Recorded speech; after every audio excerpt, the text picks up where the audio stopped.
Bonjour à tous et bienvenue dans la troisième partie du tutoriel relative à la gestion bancaire sur Excel. Dans cette troisième partie de tutoriel, nous mettrons en place les différents graphiques de notre fichier.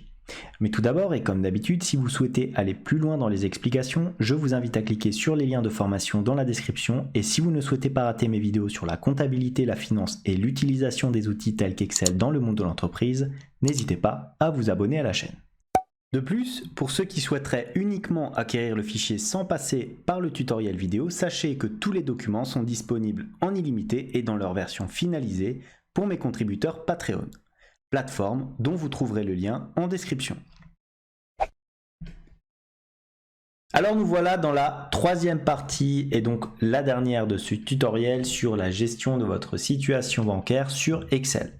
Dans cette troisième partie, comme d'habitude, nous allons mettre en place l'ensemble des graphiques correspondant à notre fichier. Donc, vous voyez, les graphiques apparaîtront dans les espaces que nous avions prévus dans la mise en forme de notre fichier. Donc ici, nous aurons naturellement l'ensemble des dépenses. Ensuite, dans ce cadre-là, nous aurons l'ensemble des recettes mois par mois. Et enfin ici, on aura à chaque fois une jauge de remplissage par rapport à ce qui est épargné sur le compte et le plafond. Donc on y va. On se place ici dans la cellule, alors B6 ou plutôt même B5.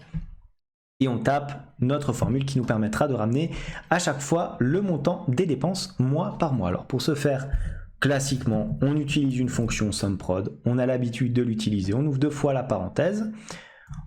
On prend la fonction mois qui nous permet de rapatrier le mois correspondant et on va chercher le mois de quelle colonne. Il n'y a qu'une colonne avec le mois, donc c'est celle-ci. Voilà. On descend jusqu'à la ligne 200. On ferme la parenthèse. Est égal à quoi? Est égal à colonne moins 1. Pourquoi? Parce que je ramène la colonne active moins 1 afin d'avoir à chaque fois le mois de janvier et lorsque je vais me décaler à droite dans ma formule, je vais pouvoir donc automatiser l'ensemble de mes saisies.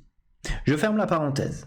Je multiplie par quoi? Par le montant que je souhaite additionner. Donc je réouvre la parenthèse et je sélectionne cette fois-ci, alors ça va être la colonne C. Comme ça, donc jusqu'à la ligne 200, puisqu'il s'agit des dépenses. Et n'oubliez pas que débit égale dépenses lorsqu'on est dans une situation bancaire. J'appuie à présent sur Entrée. Regardez, j'ai 1300 € pour le mois de janvier. Je vérifie rapidement. Regardez, ici, j'ai alors deux dépenses au mois de janvier. Comme ceci. Voilà, donc j'ai du 700. Là, j'ai encore un mois de janvier. Voilà, j'ai donc 1300 €. On a bien 1300 €. Regardez, pour copier ma formule vers la droite, tout simplement, qu'est-ce que je fais? Je fige l'ensemble de mes différentes matrices de données, comme ceci. Voilà, j'appuie sur Entrée. Maintenant, si je fais un petit copier, je vérifie encore, voilà, et copier et coller ici, en formule, mince, pas comme ceci, en formule, voilà, j'ai les différents montants. Donc je me retrouve, si je fais le total, normalement, avec 2150 €, regardez, je fais l'ensemble de ma colonne ici, j'ai bien 2150 €. C'est un petit check qu'on peut faire. Maintenant, ce que je vais faire, c'est que je vais faire un copier-coller de ma formule ici. Voilà. Et au lieu de sommer ma colonne de débit, je vais sommer la colonne de crédit puisqu'il va s'agir naturellement des recettes. Donc, il va s'agir de la colonne D ici. Donc, on y est, on change le C par un D. Voilà, j'appuie sur Entrée, donc regardez. Au mois de janvier, j'ai 1650 € de recettes. Donc je vais regarder ça. Là, c'est 1 janvier. Là aussi, pareil. Hop, ici, pareil. Mais pas oublier. 1650 €. Et là, 1650 €. On copie, on colle la formule pour chacun des différents mois. Voilà. Ensuite, on va mettre notre graphique correspondant. Regardez, ce que je vais faire, c'est que je vais naturellement mettre les différentes infos au centre. Voilà, ici et ici. Regardez, je vais faire insertion tout simplement d'un graphique relativement classique, donc un graphique en histogramme qu'on connaît relativement bien. Voilà, on va prendre le premier, c'est très bien. On va enlever naturellement. Alors, est-ce qu'on va plutôt même... Non, on va laisser le titre du graphique et on va mettre dépenses. Comme ça. Voilà. Alors, qu'est-ce qu'on peut mettre sur ce titre? Est-ce qu'on peut modifier une petite disposition? Donc, on va le mettre éventuellement. On peut le laisser ici. Hein, c'est plutôt pas mal. Par contre, ce qu'on va enlever, c'est les axes et naturellement le quadrillage. Ensuite, je vais double-cliquer ici sur mes différentes séries de sorte à faire apparaître ici l'ensemble des indicateurs de mise en forme. Voilà, je change la largeur de l'intervalle afin de mettre l'ensemble ici des barres sur ma grille. Voilà, des deux côtés. Voilà. Je vais tirer tout ça. Voilà. Je le place dans le cadre prévu à cet effet. Maintenant, je fais un clic droit pour enlever la bordure. Voilà, sans contour, donc on laisse comme ça, vous voyez. Mon petit graphique qui va donc évoluer de manière normale. Je peux éventuellement le décaler. Alors, est-ce qu'on peut le décaler peut-être par la droite? Voilà, pour bien le mettre en dessous du mois de janvier. Une fois que j'ai fait ça, alors ça va être très simple. Je peux faire un petit CTRL-C, CTRL-V ici et on va juste changer. Naturellement, dépenses deviendra recette. Et dans création de graphique, on va sélectionner les données ici. Donc on va modifier la série. Voilà, on va prendre cette série-là. On appuie sur OK, on appuie encore sur OK et on la place dans l'espace prévu à cet effet là encore. Voilà, donc janvier, février et ainsi de suite. Alors ici, je vous propose aussi de changer éventuellement la couleur. Comme on est sur de la dépense, on va peut-être mettre quelque chose de plus rouge. Alors, je souhaite changer l'ensemble des couleurs. Est-ce que si je mets du rouge, oui, ça sort un petit peu mieux. Ensuite, pour la partie recette, c'est pareil, sauf qu'on va mettre tout ça en vert. Est-ce qu'on met ce vert là? Ouais, ça sort quand même assez bien. Voilà. Voilà donc pour la première partie de nos graphiques. Passons à présent aux graphiques relatives à la progression de nos différents livrets. Donc on y va, regardez ce que je vais faire. Je vais rapatrier ici l'ensemble du solde du livret A en cours. Donc pour ce faire, je vais utiliser la fonction somme, somme-ci, donc somme.ci. J'ouvre la parenthèse. Donc qu'est-ce que je vais faire? Je vais sélectionner alors le relevé ici. Alors je vais prendre, disons, l'ensemble de la colonne B, voilà. Je vais jusqu'à la ligne 200. C'est donc ma première matrice. Deuxième chose, le critère. Alors, que va être le critère? Ça va être ce qu'on a ici, c'est-à-dire ici, livret A. Point virgule, la plage assommée. Comme ceci. Alors, qu'est-ce que ça va être? Ça va être la plage D ici, c'est-à-dire avec les entrées. Ligne 200, comme ceci.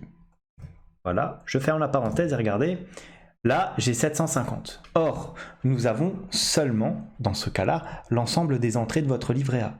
Nous n'avons malheureusement pas l'ensemble des sorties et nous en avons besoin.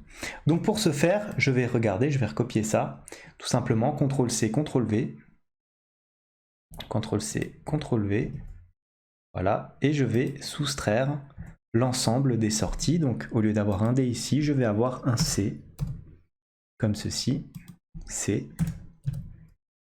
voilà, j'appuie sur Entrée et je me retrouve avec 150 €. Je vais figer l'ensemble de mes différentes plages. Voilà, donc les sommes, ça sera toujours la même chose, hein, les matrices seront toujours les mêmes. La seule chose qui va changer, c'est naturellement la situation bancaire ici. Voilà. Voilà. Donc une fois qu'on a fait ça, on rapatrie. Alors on aura la formule, ça sera ça divisé par le plafond. Je souhaite l'avoir en pourcentage pour ensuite établir naturellement une barre de progression. Et une fois que j'ai fait ça, regardez, je peux faire tout simplement un petit CTRL-C, CTRL-V. Si je le place bien, normalement, ça ne devrait pas poser problème. Alors j'ai 500, je vais vérifier si au niveau du LDDS, j'ai bien 500. Regardez, j'ai bien 500 puisque j'ai des entrées de 600 et des sorties de 100. Voilà, donc je fais un petit CTRL-C, CTRL-V. Je fais bien attention, si je la place dans la même formule, ça ne me posera pas de problème. CTRL-V. Là, on est sur du 0. CTRL-V ici, on est sur du 3%. Et CTRL-V ici aussi, on est sur du 1%. Une fois qu'on a fait ça, on va mettre maintenant des barres de progression. Alors pour ce faire, on va sélectionner ici tout simplement le 1%. On va aller regarder dans Insertion. Pareil, on cherche ici un histogramme classique. Donc histogramme en barre 2D, comme ceci.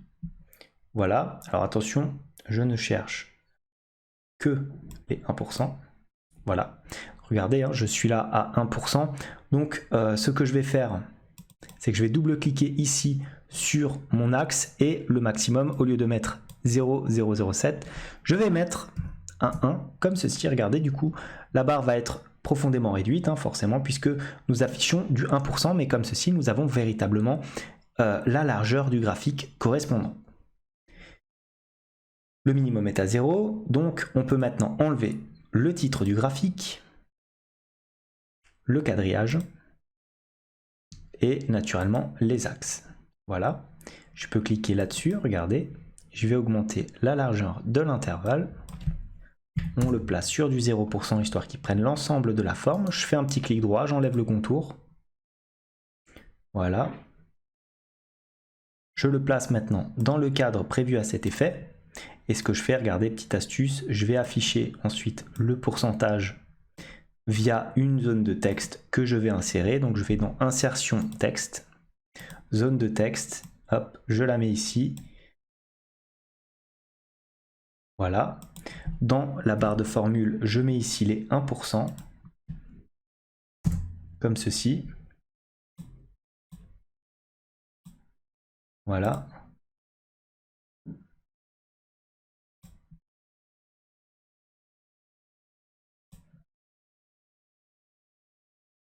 Voilà, on va augmenter peut-être. Alors, est-ce que je peux le faire? Oui. Je vais augmenter la taille de mon graphique. On va le faire qu'une seule fois, puisqu'après on va copier-coller notre graphique, donc ça ira quand même beaucoup plus vite. Voilà. Voilà. Comme ça, regardez. Ensuite, les 1% qu'on a là, on va faire un petit clic droit. On va enlever naturellement le fond de remplissage. Voilà.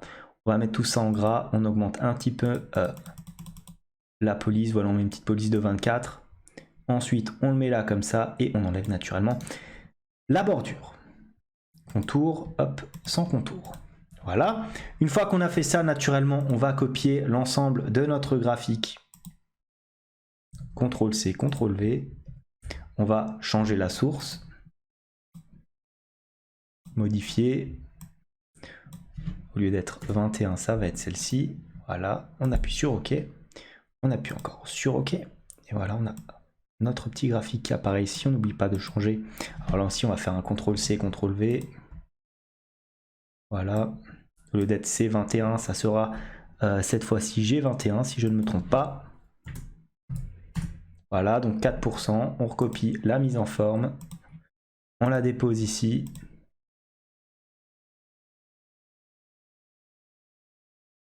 Voilà. Voilà. CTRL-C, CTRL-V. On fait pareil finalement. Maintenant, on a l'habitude, donc on prend maintenant la façon de faire. Hop, on change.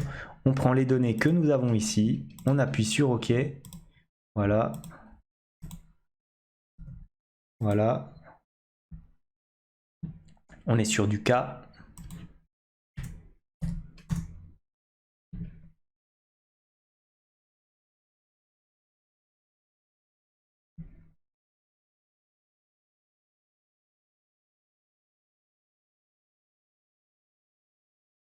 On le place au centre. Hop. Petite astuce, regardez, pour aligner l'ensemble de vos pourcentages. Alors là, on est un petit peu, disons, perfectionniste, hein, donc on va sur aligner et on va aligner l'ensemble des 3 éléments, donc au milieu comme ceci, hop, vous voyez, ils sont sur la même ligne.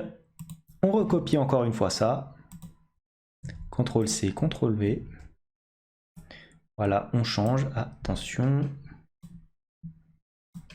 voilà, on le remet ici, hop, sélectionner les données, modifier. On prend notre cellule là où il y a 0, on applique encore, donc là 0 c'est normal, on fait un petit copier-coller, CTRL-C, CTRL-V, donc c'est 21 cette fois-ci, on passe sur du 28. Voilà.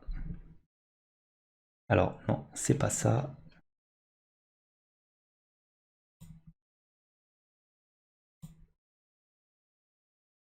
Je n'étais pas sur du G.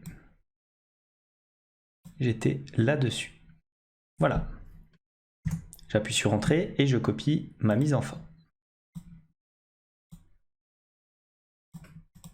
Je place mon tableau là où il doit être placé.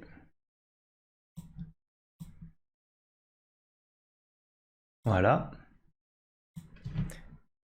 Toujours un petit peu long cette mise en place. Normalement, si vous avez bien compris, vous pouvez quitter la vidéo et le faire par vous-même, hein. Modifier, pareil, on change, on sélectionne là où il faut. On a la barre qui apparaît, on copie-colle l'ensemble de nos données est égal à quoi? À ça. Hop, on appuie sur Entrée, on a bien les 3%. On reproduit la mise en forme. On place le tableau dans la case prévue. Hop, voilà. Et courage, on le fait encore une fois. CTRL-C, CTRL-V. L'avantage quand vous faites ce genre de choses, un petit peu barbantes, mais plusieurs fois, au moins à la fin, vous savez le faire correctement. Comme ça, voilà, on va sélectionner les 1% ici. On appuie sur OK, encore une fois sur OK. On va prendre l'ensemble de mes données ici. Voilà. Voilà, je recopie la mise en forme. Je la mets là. Je sélectionne mon tableau. Je le mets ici.